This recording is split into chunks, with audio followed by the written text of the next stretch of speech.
Welcome back to 7th Grade Mustache. On today's episode, we'll be speaking about the funeral industrial complex. Death and burials are big business. Funeral price data is not readily available to the public. Surveys at multiple funeral parlors have found that when publicly traded or private equity-backed chains acquire individual funeral homes, price hikes tend to follow. The death care market is being gobbled up by private equity-backed firms, attracted by high profit margins, predictable income, and the eventual deaths of tens of millions of baby boomers. The value in funeral homes lies in more than their brick-and-mortar assets. Funeral home directors are often integral parts of the communities and have established significant goodwill with their neighbors. So when corporate chains acquire these homes, they rarely change the name and often keep the former owners around to smooth the transition. 5 years ago, funeral home owner Robert Olthoff decided to sell his family's funeral home in Elmira, New York. He contacted some of the large publicly traded funeral home chains, but as representatives from multiple companies visited him to make their offers, Olthoff realized that none of the big chains had sent someone versed in the service side of the business. They sent their accountants, they sent their lawyers. Everything was about numbers, Profit. the numbers, and he didn't like that. For most families, a funeral will be one of the largest expenses they ever have to face. But they often enter the shopping process cognitively impaired by grief and unsure of what is customary or appropriate. Victoria Hanneman, a Creighton University School of Law professor who studies the funeral home industry, believes new corporate ownership might be devastating for grieving families. They are not behaving like normal, rational consumers. They are not bargain shopping because death is viewed as an inappropriate time to bargain shop. Only 1 in 5 consumers visit more than one funeral home to obtain a price list, according to the 2022 survey commissioned by Consumer Federation of America. Online comparisons are virtually impossible. A study by the Federation and the Funeral Consumers Alliance found that just 18% of the funeral homes they sampled list their prices on their websites. As a result, families generally lean heavily on the expertise of a single funeral director who has a motive to sell them the most expensive options. So consumers can be pushed into buying packages for open casket funerals that include embalming and other services that drive up the cost and may be unnecessary. Makeup, hair, new suit, all that kind of stuff. The deepest thing you said is that it's not a time for barber shop because you don't want to feel about your feelings. You don't. I don't want to feel like I'm cheap. This is my mom. This is my aunt. This is my uncle. This is my grandpa. I don't want to feel cheap, and they take advantage of that shit. For my mother's funeral, her hair was done by somebody that we know, and I didn't think about that really until just now, what that was like for that person, styling the hair on a corpse, but also on the corpse of my mother. And that must have been emotional, but interesting scenario. It's definitely emotional, especially they knew her. That's a real service, and that's another thing. Those funeral home people, I think they charge like $300 for that kind of shit. For the fact that you had somebody come in probably saves you a bunch of unknowingly. That wasn't your goal to save money, but you probably saved a shitload of money doing it that way. So when my father passed away, there was a brief discussion about which funeral home would be used. Yeah. So cremation was the ultimate destination for his body. Yeah. And he had told somebody he wanted to use a specific one. And I didn't question it at the time. But then later on, I wonder, well, did he look around? Did he shop for different prices? And I think, what it was is he wanted to support a Black-owned business. Well, in this situation, that turned out to be a bad idea because my brother almost got into a fight with the funeral director and his flippant attitude toward my father's death care process. Yes. Yeah, my brother was really fucking angry. Remember, it was me and him in the room with the funeral director. And I'm not going to go into what the Yeah. discussion was about. But my brother almost jumped across the desk and beat the shit out this guy. And it takes a lot to really piss off my brother. My brother's a really easygoing guy, but there's certain things that he will tear your fucking face off about. So when it came time for the funeral, and you were there at my dad's funeral, you were in the front row, and it was mishandled. It wasn't handled the right way because he had this assistant that could not read for shit. And I don't know why they let this guy get up there and read, but I was about to stand up and run to the podium and snatch this shithead down from the podium. He started reading all the cards that everybody sent, and he couldn't read for shit. I'm like, why is this kid up here? What the fuck is this kid even doing? And so I got up and I spoke like 2-3 times. I'm like, you know what, man? Fuck this shit. Like, y'all not about to ruin my dad's going home celebration. You're not going to ruin that. And so I got up there and I spoke fucking twice. I almost got up for a third fucking time. But I was, because I had a lot to say, you know. I did too. I'm aware. But I just think that people take that for granted. And this is something that I didn't understand. And I heard a white guy tell me this at work. He was talking about basically the white funeral homes are for white people, the black funeral homes are for black people, and nobody questions it. Ain't that weird? Now, here's the thing, that black folks cross over, but you don't see white folks crossing over. Like, there are black people going to white funeral homes, but I ain't see one white person go to a black funeral home. And not even the Wiggers. Yeah, like the motherfuckers with white people with tattoos all over their body, they still go to white funeral homes. Yeah, because their white parents were like, you might have hang with them, but you ain't gonna lay with them. Yeah, oh no sir, no sir, buff. And you mentioned shopping around. You know, my son just passed. We did shop around. We went to 3, possibly 4. Hold up. Whose idea was it to compare prices? Yours or your wife's? My wife's. Okay, good. Oh, okay, that's where it gets complicated. So my son passing in another state, when they told me how much it was to bring him to our state, I'm like, look, I said, let's go look at the 2 over here. There's 2 over in Iowa. Let's find out what's going on. But the crazy part about it is, it's not as if this is some long journey, hundreds of miles. No, this is 20 minutes across the bridge. No. Well, okay, no. There's some steps that. First of all, okay. Wait. You don't have to get into this if you don't want to. Oh no. I'm cool. I'm not getting that deep because of the circumstances surrounding his death. He was transported from the city he was in to the crime lab, which was 140 miles. 3 hours away. Yeah. So that's where it gets complicated. Which is crazy because this town is right on the other. There's a river that separates Omaha from Iowa, and Council Bluffs City right on the other side of the bridge. Now the problem is that Omaha is a city of 1 million people, and it has a sophisticated crime lab. So if his son had died in Omaha, yes, they would have got toxicology reports faster. Everything would have been handled, but you got to remember he died in Iowa, which is a different state. Their crime lab was far away, so he went there. So when his body was there, we went to 2 funeral homes over in Council Bluff. They were talking about having to transport the body. We're like, okay, whatever. Well, then I'm like, well, what about the funeral home that's in Des Moines where he's at? And they were a little bit better, but then she talked to a couple in Omaha, and there was one that was really good, and they were still cheaper. Even to transport his body was $500.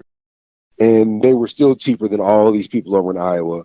Here comes another dirty part of the business. Is there price gouging at a white-owned funeral home when it comes to black people?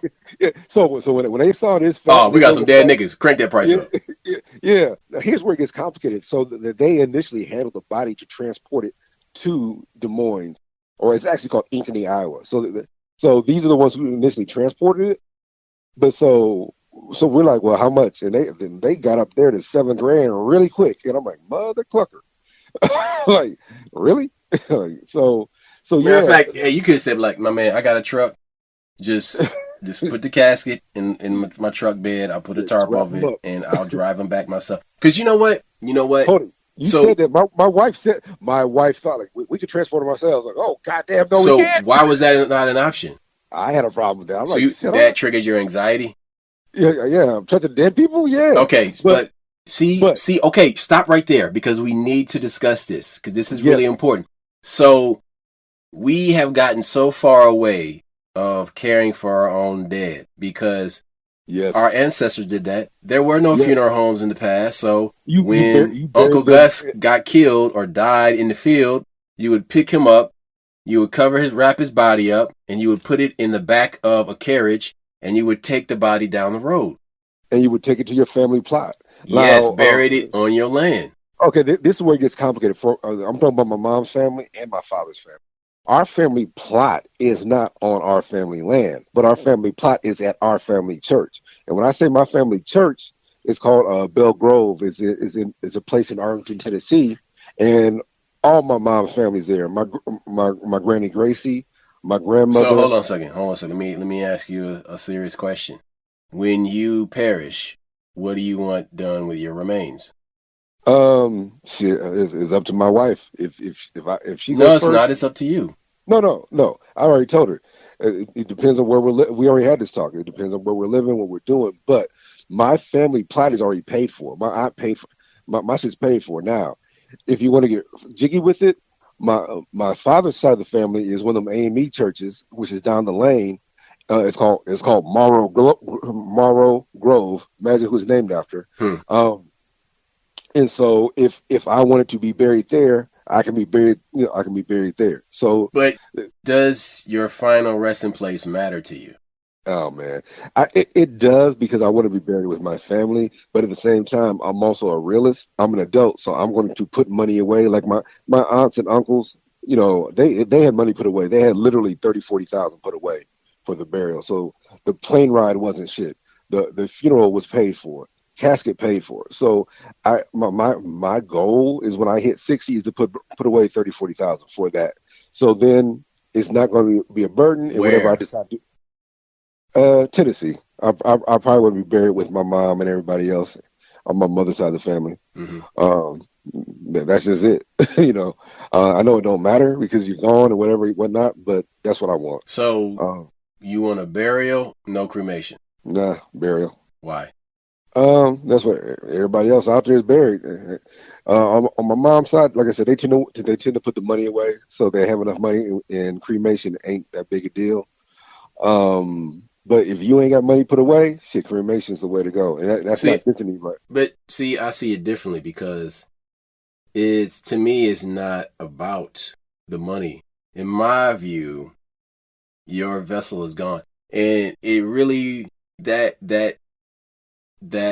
eternal bell rung when I looked at my father's face in the casket. And matter of fact, it wasn't in the casket. When I saw my father, my brother and I went into the basement of the funeral parlor, yep, and we viewed my father's body together.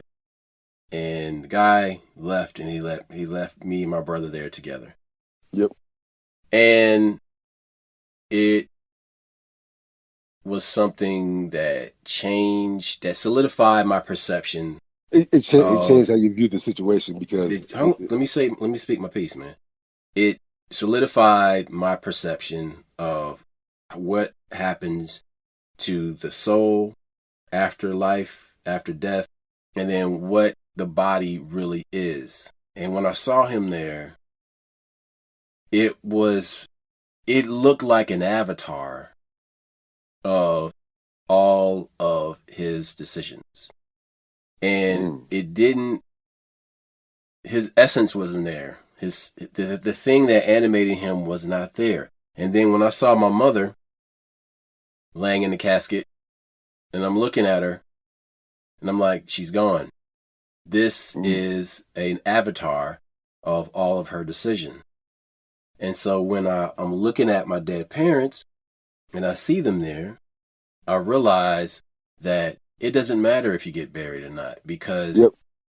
you're gone. And so really, that's why to me, cremation is more practical because then there's nothing that remains of you that binds you to the earth. So that then if you're cremated, you can be sprinkled into the ocean or a body of water, into something that kind of represents space and time in a more fluid way than soil does. Um, To me, hold on, because to me, putting somebody in a casket is almost like it's kind of like a binding spell, but it's not. And when I think about that, I was like, oh, when they talk about how the dead shall rise and all that, well, shit, I ain't rising from shit because my ashes are just disintegrated. Hold it. I agree, disagree, see the same way, don't see it. The biggest thing is that for me is like that animation is gone. When you see that person dead, it does something to me. Um, and the whole burial thing again is for the living. Whether we come back or not ain't my issue. Is Well, but see, so here's the thing though, because for my father's funeral, he got a soldier's burial, yes, or should I say, a soldier's death ceremony. So yep. there was a color guard that showed up, and it was all these old soldiers that were around his age, and they played taps, and then 21 gun salute. he got the 21 gun salute, Hmm. and then the the sergeant collected the shells and handed them to me, and that was a ceremony of closure for everybody that cared about my father. Yeah, But then with the ashes, that was for us to do with what my father wanted us to do, but he did not want to be buried. And I share his view of burial. I understand why he chose that. And it's nothing that he never verbalized. But when I saw his dead corpse, you got it. I understood. There was Hmm. there was something that was passed from me to him that was nonverbal. Now, on the flip side, which ain't good or bad, so my wife wanted me to see my son. I did not want to see him. You know this because we talked about it personally. I just saw my son the Thursday before, and well, excuse me, I spoke to him. I was about to come get him. He said, "Nah, pops, don't worry, don't come get." And I think I saw him the Tuesday before, but the Thursday before we had just spoke, and then the things happened on that Saturday. So that's why. And there's part of me that I did not want to see his body because I understand. Unfortunately, me and you, we our our journeys have been parallel for years. So we're encountering stuff, and when you would lose, I would lose, and so I didn't want to see the body. I didn't want to see him lifeless. I didn't want to see his spirit out of his body. My wife thought it was because I thought I didn't want to see his body all beat up or whatever, and it wasn't that. It's the fact that I understand what it means for that soul to leave the body. It was the Um, ultimate closure. Yeah, but it's just opposite. I didn't want it. I Hmm. didn't want closure. I wanted to remember my son as the happy-go-lucky fuck up that he was, and great when he was. I didn't need to see. And she said, so she does the video call, and I see him. He looks great. So let me explain. My son looked great.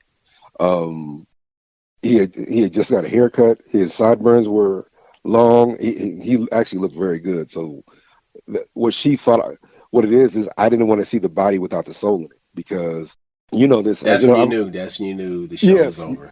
yeah, not that I was holding out hope. That's not what it is. Like, oh, I want the nigga to come back. That's that pet cemetery shit, nigga. I don't. That's that pet cemetery love, nigga. Nah. But um also, this is something that you've heard me say, and people take it out of context because I'm not comparing the two. But raising dogs prepares you for everything.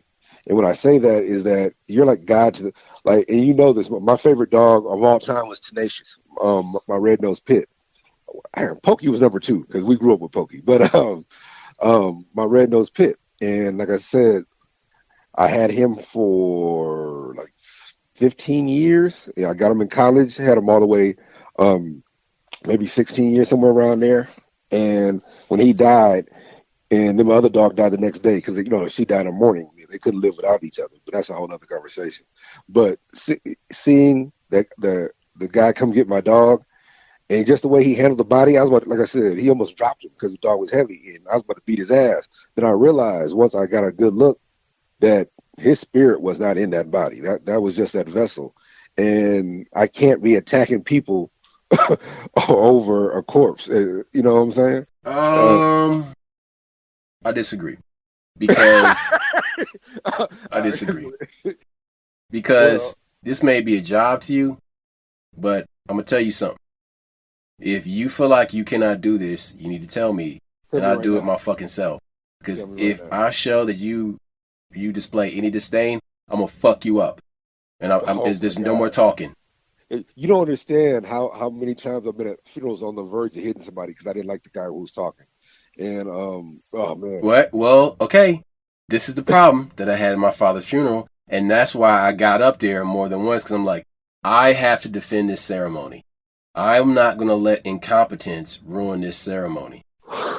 whew, man, this is some deep shit. Look, I do listen. I snapped at my mom's funeral. There was yeah, music. I made a CD of some music, and these people, with their just lack of technology and understanding of technology, did not have a CDR or a CD player that could play CDRs. oh, yep, So there was a song that she wanted to hear at her funeral, and I'm saying that knowing fully well of what I'm saying. yeah. And we couldn't play it, and they started playing this opera song, and the song is about a difficult woman. I exploded from the pews and ran straight back to that control room, and I began shouting at them, and I knew everybody in the pews could hear me, but I did not give a Frenchman's fuck. These dumbasses were playing this song, and I'm like, are you fucking with me right now? Are you fucking with me right now? You know how disrespectful this is. You know what I'm saying? So it had so much more meaning. Yeah, they could have got their ass kicked. that could have got really ugly. Dude, Um, this, okay, but that illustrates how cold these people are when it comes to this business, because it's like the guy on the Dunkin' Donuts commercial, time to make the donuts. They're just turning and burning. And another thing about my father's funeral, the funeral director was in the back, and he started giving this hand sign, like wrap it up. And I said, oh, hold up. I don't know oh, if you remember this. I was like, hold up. I said this in front of everybody. I said, into the microphone, I said, I understand you got to make your money, but we're going to take this time here to pay respect to this man who lays here. He was way too overzealous, this funeral director. And now I understand why my brother was about to beat the shit out this guy. the deepest shit that you said is that He acted like he was on cocaine. whoa, he wasn't acting, but that's another conversation. Look, I think the deepest thing you said that we're so far removed from handling our own dead, and that this industry takes advantage of it as if it's a bad thing. Oh man, you don't want to do that. Oh, you don't want to touch it, and they prey on that. They prey on the fact that you're not going to do it. They prey on the fact, and like I said, when you had somebody do your mother's hair, that probably blew their mind. God Dude, damn it, that's my mother's, her funeral was bonkers, because I'm not going to say this person's name, but she got up and started doing this, like, this mime thing. Do uh, you remember that shit? And I don't want to hurt your feelings. I really don't, because I was in a bad space. Not a bad, no, but that's not hurt my feelings. I'm glad you don't. But there was, yeah, it I was, miss your mother. You know that. I So know I that. wasn't. Yeah. But this woman was sitting off to the side. The crazy part about it is during the funeral, she was, okay, there's the pews and there was a wall to the left. And because it was in a funeral home on Ames. Yeah, yeah. I know. And right there next to her where Baker's used to be. And Walmart. Yep. she was sitting there with her arms folded perpendicular to the pews, with her back to that wall, in this face paint and these gloves on with her arms folded. And I'm like, and I kept looking over there. I'm like, what the fuck is about to happen? You know what I'm saying? Because I've been in dangerous situations before, so I'm always scanning rooms for like stuff to go down. I'm reading the audience. I'm like, okay, yeah, Because, there was nice. shit that went down at Mike's funeral. Yep. Yeah, yep. So then when this is happening, I'm like, what the fuck is this shit? What is going on here? And then she gets up there and starts doing this, and I'm just like, oh my God. Me and my brother, one of my brothers, all we could do was just laugh. Because I'm like, this is not real. This can't be happening right now. You know what I'm saying? And I'm like, who authorized this? I think what makes it difficult is people mourn differently, and people also give respect differently See, but than here's me. the thing, though. Here's the thing. What's weird about it is part of me was tiny bit was okay with it, because it was kind of like a Native American ghost dance. Yeah, yeah, yeah. You know what I'm With, saying? Because with the French twist, with the pantomime twist. I well, got but you. this was a black woman that was doing it though, so it was more of a tribal thing, you know what I'm saying? And it like perhaps like one of her ancestors is like the African equivalent of a ghost dancer, or if she has Native American ancestry, a ghost dancer. So I'm like, this is interesting because this is like a ghost dance, but I'm not feeling it. You know what I'm saying? Like I'm not feeling this shit. That's because they didn't get your permission. No, they did not. They y'all should did have got not. me. Y'all should have gave me a heads up. But Yeah, like you just gonna roll up and like you ain't talk to me about this. Nobody spoke to me about this shit because my older brother, he didn't know about this shit. So then, who did you talk to about this shit? The women in my family, my other brother. Like, who the fuck are you talking to about this shit? at least if you had dropped somebody's name, then I'd be like, okay, I would know where it came. But like I told you, people mourn. So mourning is an individual thing, and also I think the surprise, the abruptness of death fucks with people, and I get it.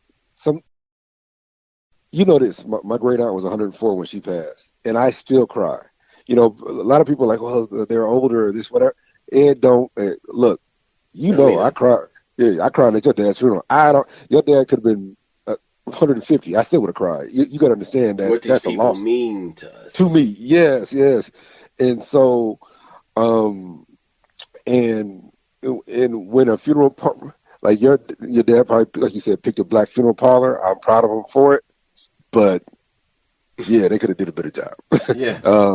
But even with that, like you're saying, they know that you're not going to do the work yourself. They know you don't know how to do. And this goes back to, which is crazy because I ran into a guy that on a job I was working with. It was an older cat, and he told me he used to party with the funeral director that ran that funeral home that my father was buried at. And he talking about doing lines of coke off of hookers and shit. I'm just motherfucker. Yes, yes. Funeral homes are such big business, and that they're passed down, and those people usually make a shitload of money. They're always driving Cadillacs. They're usually ballers, especially when they have a connection to the community. Now, what's happening now when you deal with this whole cocaine part is they start partying and they're not maintaining the work. Like it's been passed down to the third or fourth generation, and these motherfuckers, all they do is kick it. They know how to make money. But this is what I was going to say when it comes to knowledge.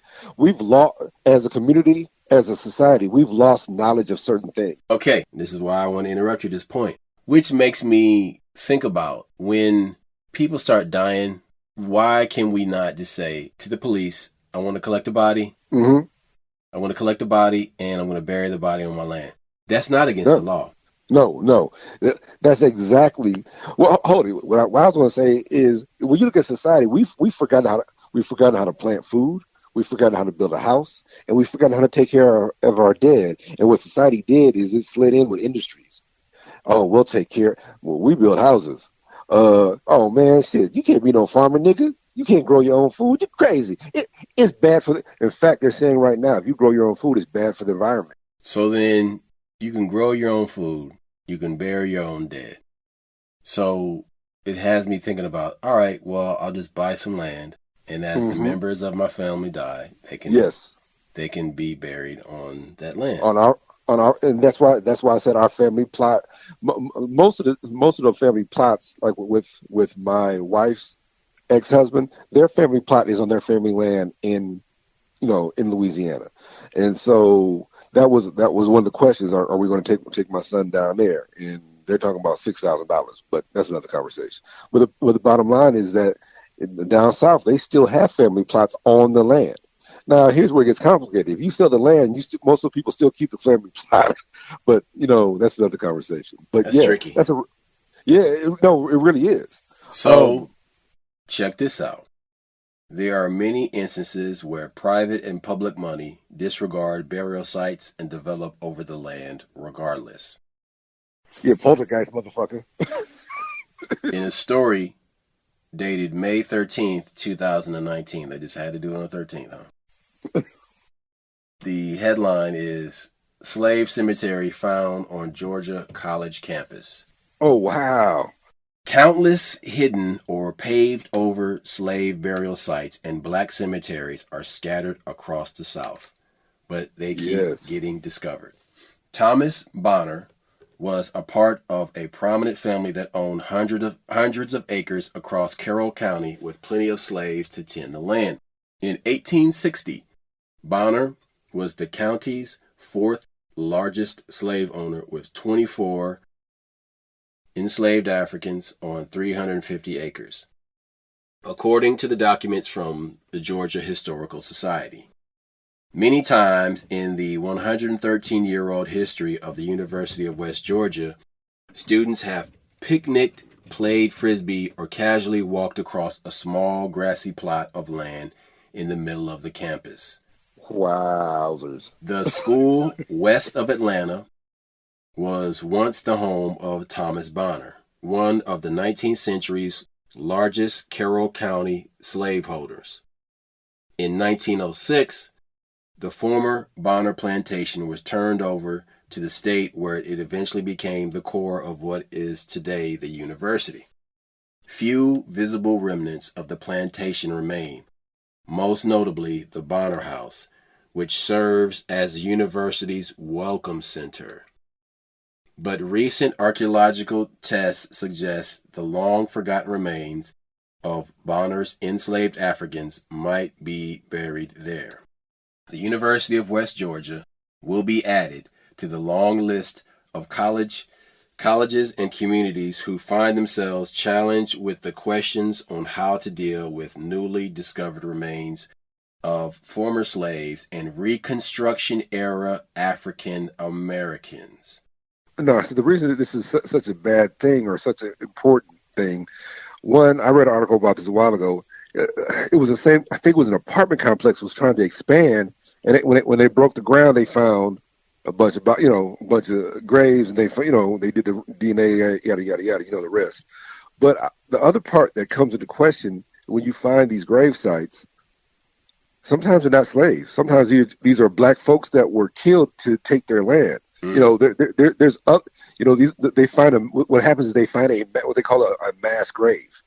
And then they start to do research, like, okay, these motherfuckers weren't slaves, or that happened in Georgia, in a town that was part of a collection of towns that were demolished. Yes, and then they ran dynamited. They dynamited them to put what is now Lake Lanier on this property, and now there's a horror movie about the situation.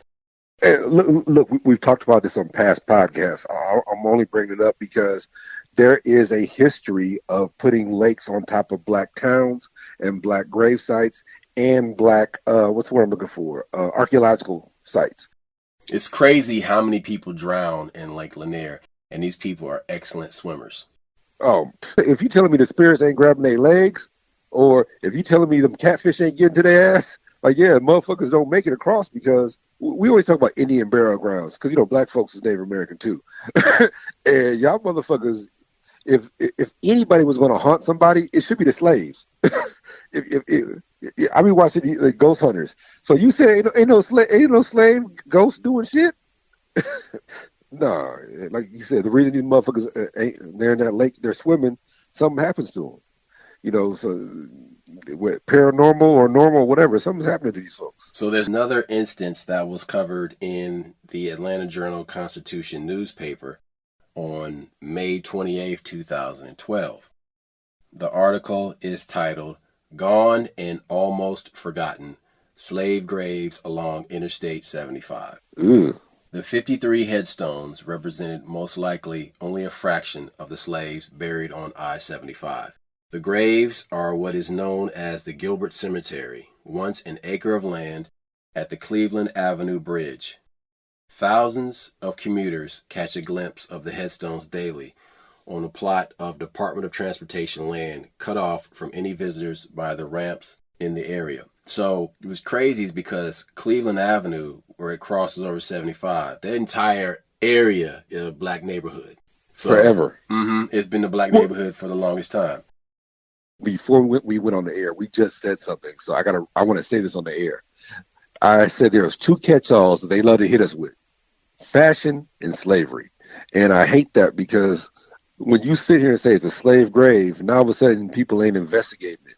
What if that wasn't a slave grave? What if that was just another community that we were unaware of? You dig? You know, that slave is just, they use that word as a catch-all. Same thing with fashion. We talked about people love to use, oh, that's just fashion. Like, nah, motherfucker, that nigga is wearing a dress. You know, so I hate those words because Usher Raymond was intimidated into wearing a dress in a photo op before his performance in the Super Bowl 2024. yeah, this just happened. We ain't talking about some shit He was wearing in the photo a checkerboard headscarf, which is Masonic for the grid of control. Yes, and then he had a black skirt on, a dress. Pleated. Yes, a pleated dress. This is not, it didn't look like a kilt. There were no tassels, and a kilt normally has a pattern. It has a color scheme and a pattern that represents a Scottish clan. Yeah, family. It has to do with somebody's family. Exactly. This had none of that. What this was a humiliation ceremony, but there you go. But the bottom line is that like those are the two catch-alls that people throw out there. Then all of a sudden you no longer want to look deeper, and you know, I just think it's odd that it runs along the interstate. How do we know that these weren't something else? How do we know these weren't black travelers and they killed these motherfuckers and stuck them? You know, I just, when you say slave cemetery, then you stop digging deeper is all I'm saying. And you know, and the crazy part about it is because they know it's a defunct black cemetery, then the sheriff in the area could use it to dump black bodies there. Damn, see, I was trying to. Okay, so if you ever get a chance, me and you talked about it off the air, but there's a documentary called "My Brother is a Serial Killer." It's about Glenn Rogers. He's the one who killed Nicole Brown Simpson. But one of the things he said was when he was disposing of bodies, he said he would just find a freshly dug grave and throw the body in there and throw some dirt on it. And he said he literally threw 2 or 3 bodies in one grave. And then the next day they actually have the funeral, and they don't realize there's already other bodies in there. They just set the casket on top and keep it moving. He said this was an effective way to get rid of bodies. Yeah, that's a morbid shit. Get rid of bodies. Because you murder those people? Yeah. Oh, no, Glenn Rogers was a murderer. Glenn Rogers is from the Ohio area. He's killed, they said, anywhere from 85 to 112 people, mostly women. And he was also the one that OJ hired him to go get the jewelry back from Nicole Brown Simpson, and he allegedly killed both of them, Ron Goldman and Nicole Brown Simpson. He calls, in fact, the neighbor says that truck they saw was a truck. He's the guy. A neighbor even saw a 6'3" white guy standing there. It's Glenn Rogers. He said it was him. He said, "Oh yeah, I did the whole murder thing." So that's a whole other conversation. But the thing that I got from it was disposing of bodies. I would never have thought of throwing a dead person into because you're not a murderer. Correct, but it's just one of those things where you're like, because people love to ask, well, how do they get rid of the bodies? He tells them. So the property once belonged to the plantation owner Jeremiah Gilbert, who in 1861 set aside a portion for a cemetery for enslaved Africans and their family members, according to a federal court opinion. In the 1950s, the cemetery was destroyed by persons unknown. According to a historic marker, and by the early 1980s, it was holding up a major Department of Transportation project on I-75 and the Cleveland Avenue ramp area. The DOT takes the position today that the concrete headstones don't necessarily even represent a burial site. Oh, wow. How convenient. Spokeswoman Jill Goldberg and the department isn't even sure that there are any dead either under the grass or the pavement. Bitch. Lawyer Jeff Bramlett, who was present, who represented the descendants of the dead in the 1980s, said the Department of Transportation tried to run roughshod over the cemetery. He noted that the road builders circumnavigated a white cemetery near the Cleveland Avenue intersection. You said they didn't disturb a white cemetery, but they didn't mind, putting cement over dead niggas. Don't leave that part out. Right. That goes to show how black lives don't matter even back then. Even when you're dead. Mm-hmm. How about this one? Have you seen this video of Ann Coulter talking about the shooters in Kansas City? No. She said the reason they haven't the reason they haven't given their names or showed their faces is because they're not white males. She said if they were white males, they would have shown their faces. And I'm like, oh, she's doing the reverse racism bullshit. Yeah, because now here she might be right on some of that, because here's what she pointed out. She said, "What about that transgendered woman that shot up that school or whatever? We didn't see what she looked like until a year and a half later."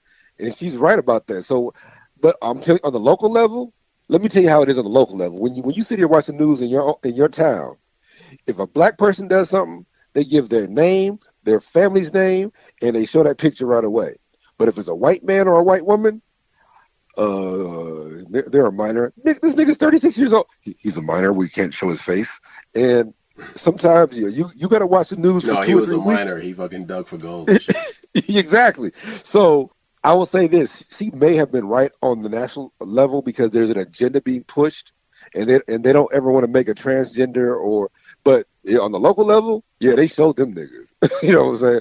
On a local level, if you're black and you do something wrong, you steal something from the mall, you shoot somebody, you gonna be on TV. Check it out. The juxtaposition of these two decisions regarding the circumnavigation by the road builders around the white cemetery and not to circumnavigate the black cemetery is an example of why they didn't just bend the road where the land had a burial ground. The answer is that they thought they could get away with it. They acted like the cemetery didn't even exist, though the evidence is pretty strong that they knew the cemetery was there. A federal court opinion, however, said that an investigation revealed that more than 1,000 people were buried there. That's a lot of dead bodies in 1 acre, dude. Because this goes back to the point we were talking about earlier about somebody dumping bodies. Yes. So but that's why I say slave is a catch-all. They don't investigate. What you say, slave? This is the dirty part. A motel liquor store, which I am aware of the one they were talking about, had occupied the land until the department seized it.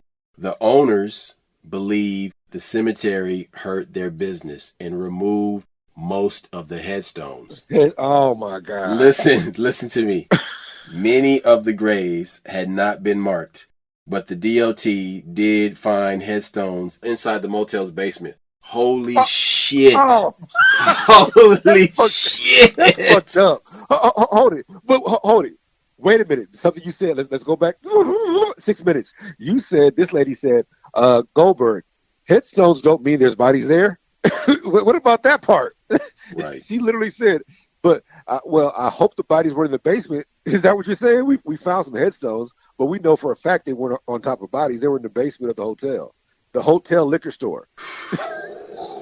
Listen to me. Sorry, motherfuckers. Whoever you are that is removing headstones to make it look like there is not a cemetery there is probably rotting in hell right now, because, buddy, that is some low-down, skullduggery, grave robber shit right there. I hope the motherfucker that handled your funeral was a necrophiliac and he fucked you while you was dead, because that's some fucked up shit, dude. That is fucking low. Up. Oh, that's some low shit. Okay, Roscoe, how come they just didn't throw the goddamn headstones away? Why'd you save them? What was the point of that? The family members had been powerless to protect the cemetery. Boy. Look, but see, okay, so that's some cold shit right there.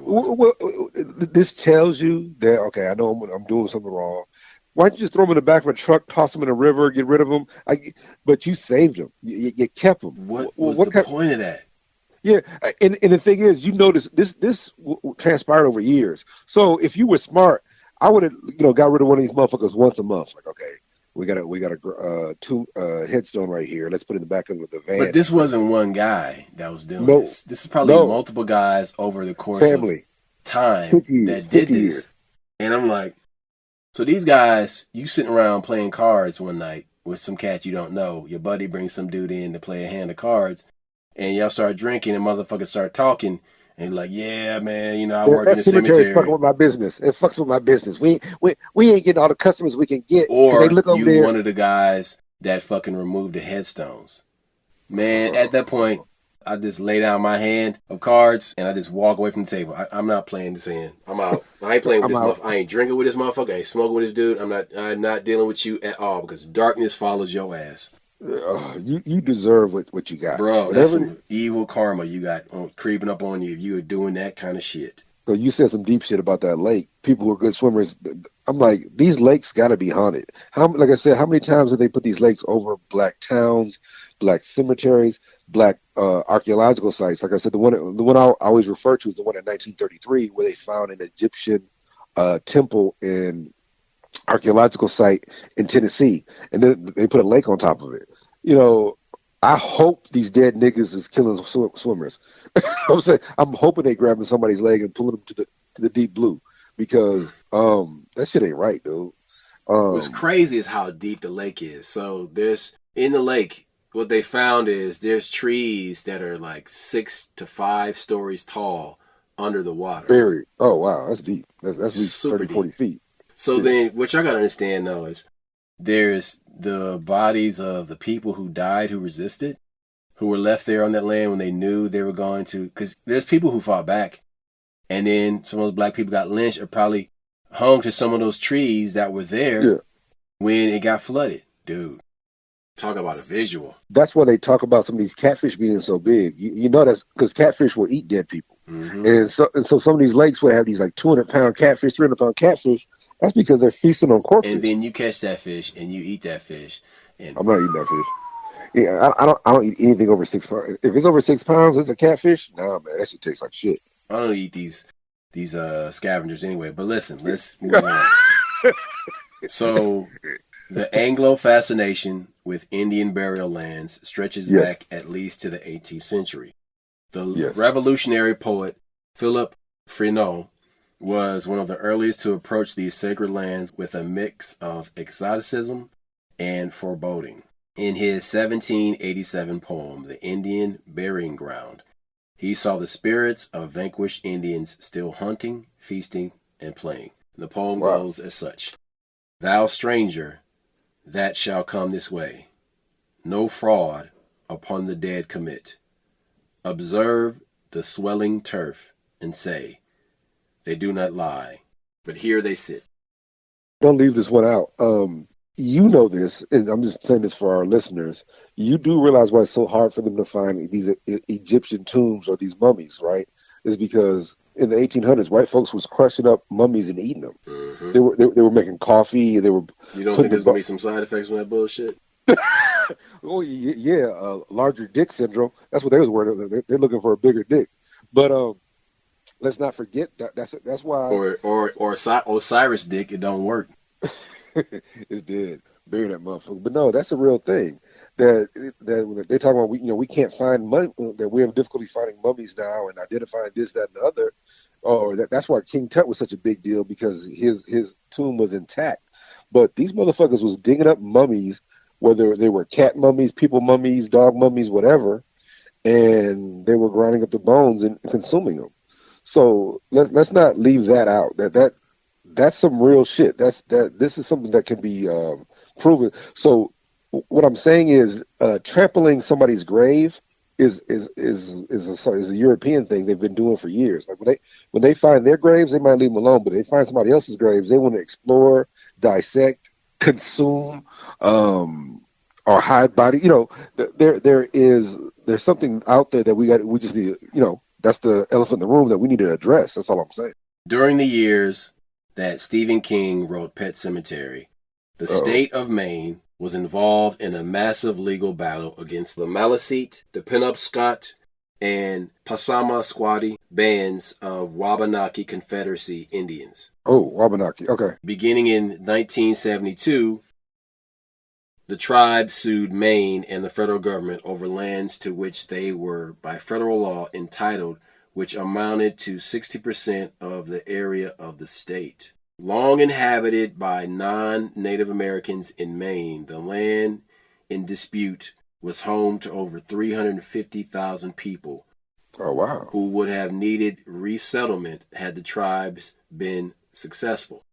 Once it became clear that their claim had merit, the government scrambled to find a settlement that wouldn't involve the displacement of large amounts of non-indigenous residents, ultimately awarding 3 tribes more than 81 million, much Oh, of that earmarked to purchase undeveloped land in Maine, along with other federal guarantees. but even if they want that land back, that's the whole issue. Like, how many situations of Indian burial sites were, you know, on that original land? There's probably all kinds of archives on that original land. That hell, I saw an episode of Ghost Hunters about that. And these people had this house. Come to find out, 300 yards in the back of it was an Indian burial site. Yeah, that's a real. This is currently going on. This is even though this happened in the 70s, the settlement. But there's artifacts on these lands. That's not fair. This is fucked up. It is unjust, but it illustrates how much skullduggery has taken place in American history and how the lives of indigenous Indians and black people, African people, were cheap and meant nothing to the whites that control these areas, and how even into the 20th century, into the 1950s, bodies were still being dumped there, and they removed the headstones. That part is hard to get over, man. Like Oh man, removing the fucking headstones. Like, that shows two things. It shows a complete disdain because removing headstones ain't easy. That was work. I'm man, sure. that is some work. Yeah. Like, the crazy part about it is these aren't cement headstones. These are like granite headstones. Marble. Yeah, granite that's mined nearby in Georgia. And for those of y'all don't know, you walk into your kitchen and you might have a granite countertop. I've worked with granite countertops before, and those motherfuckers are heavy. But take your entire granite countertop and fold it and condense it into a headstone, and you have something that weighs about 650 pounds. Why these fuckers keep them? Golly, that fucks with me. Well, like, why'd you keep them? Why don't you just get rid of them? All you did is bring those ghosts into the motel and into the basement and into that liquor store. Man, talk about some wine and spirits. Look. It gives a whole new meaning to that title that's pasted on stores. Wine and spirits. Holy shit. Look, here's the reality of the situation. They know what they did was wrong. You can't tell me that wasn't a trophy to them, that they weren't celebrating that. Because that's the only reason you don't get rid of those. That some kind of way, in some perverse way, you was like, yeah, they was down there pissing on them headstones. You feel me? There was some reason they kept those, and they literally were proud of that action, even though. So here's another thing. After slavery ended, Juneteenth came and went, right? So then, after everybody gets the news that slavery is over, there's this transition period called Reconstruction. Yes. And there was a lot of fucked up shit going on where black folks had to get guns to arm themselves. But not everybody had access to weapons like that. So then you have some black people who were just straight up murdered. Yes. Land taken or they ran off, period.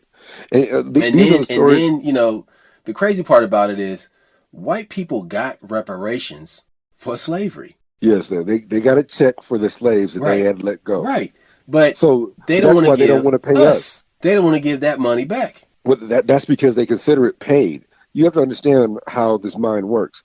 They don't want to pay us reparations because reparations was paid to the slave owners. That's what's fucked up. There are people and businesses that receive restitution for releasing their slaves. This is the crazy part. People are willing to pay for illegal wars to hide biolabs in Ukraine. And wars of genocide to fund Israel.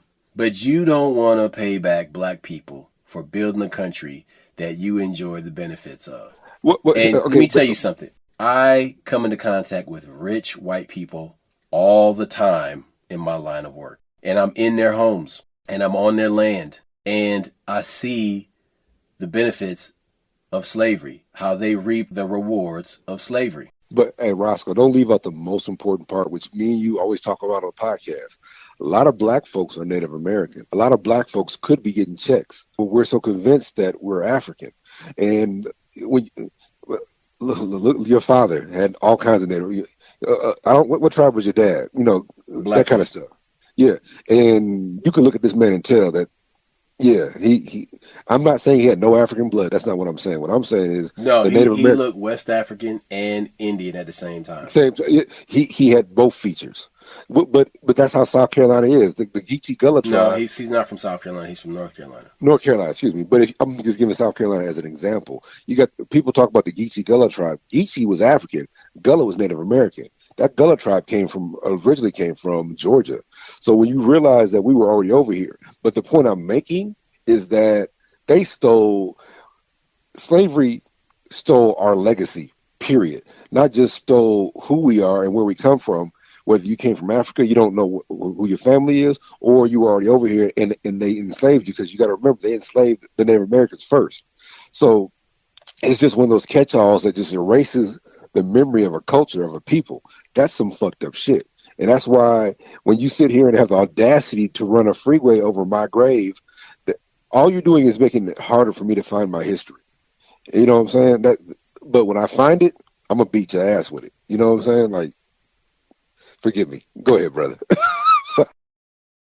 What we're really talking about in this show is, in the first half, we just discussed how the industry of death care, funerals, and funeral parlors has been co-opted by large chains, but also how there is true racism in these funeral parlors when it comes to dealing with black bodies versus white bodies.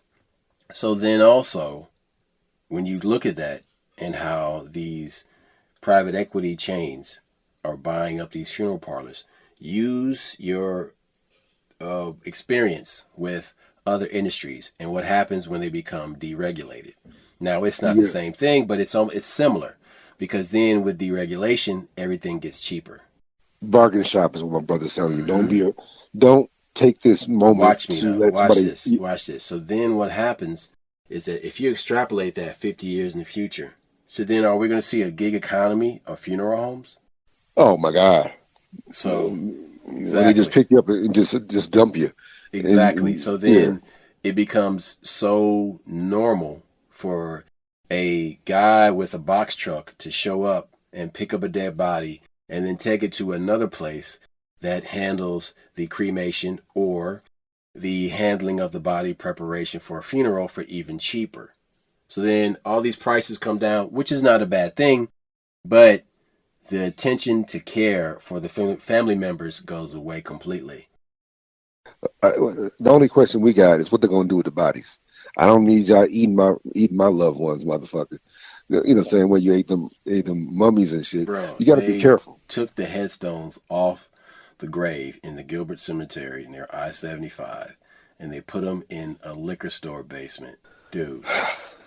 That's insulting on so many levels.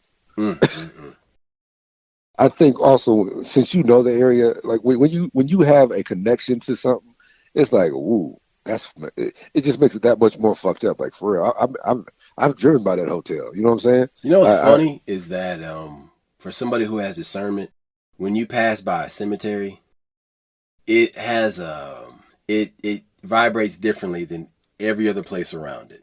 There's a stillness that does not exist in the forest around it. It does not exist in the paved areas around it. But as soon as you come right up on the cemetery, it's like, oh. You feel it. Mm-hmm. It's like a wall. It's like a wall. Like, this area is preserved for these remains. It's reverse. You don't feel anything. It's the quietness. You feel the quietness. It's a void. Like, oh. Yeah, that's a perfect word. Look, man, this is some crazy shit. The biggest thing is don't let somebody take advantage of you in your time of need. And I get that it's hard. It's easier said than done. But these people are preying on your emotions. They're also preying on the fact that they know that you won't get up and do it yourself. I think what Roscoe was saying earlier is we need to take some of that shit back. We need to place that nigga in the trunk, take him where he needs to be, because they'll charge you $1,000 or they'll charge you $6,000. Like, look, man, you can pack some ice in the back of your And it truck would and only drive cost me $30 in gas or Yeah. $40 in gas Yeah. to put him in the back of the truck and drive him back home. So look, there it is. That's all I got. We out. Peace. Holla back.